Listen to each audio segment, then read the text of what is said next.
Makinig kayo dito mga bro, dahil ito ay isang bihirang balita na matagal nang hinihintay ng local defense industry. Sa wakas, mukhang may nabasag ng pader para sa isang proudly Filipino-made rifle, at ito ay pumasok na mismo sa serbisyo ng ating security forces.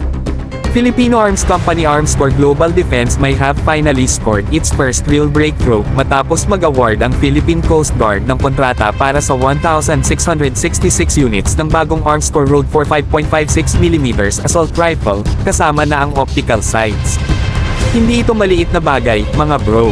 Ito ang unang malinaw na pagpasok ng Road 4 sa isang uniformed service ng gobyerno, at simbolo ito ng tiwala sa kakayahan ng lokal na industriya. Matatandaan na sa mga nagdaang taon, hindi naging matagumpay ang Arms Corps sa mga tender para sa 5.56mm rifles ng iba't ibang service branches ng Armed Forces of the Philippines.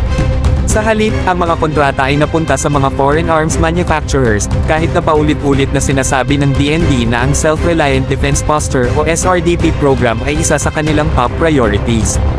Ang Road 4 ay proudly made in the Philippines, gamit ang local expertise at manufacturing capability na matagal nang napatunayan ng Arms Corps sa international civilian at law enforcement markets. Ngunit sa lokal na military procurement, hirap itong makakuha ng foothold, hanggang sa pumasok ang Philippine Coast Guard at nagbigay ng pagkakataon.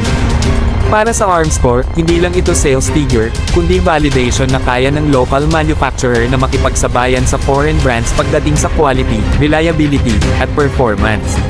Para naman sa bansa, ito ay hakbang papalapit sa tunay na diwa ng SRDP, kung saan hindi lang tayo bumibili, kundi sumusuporta sa sariling industriya.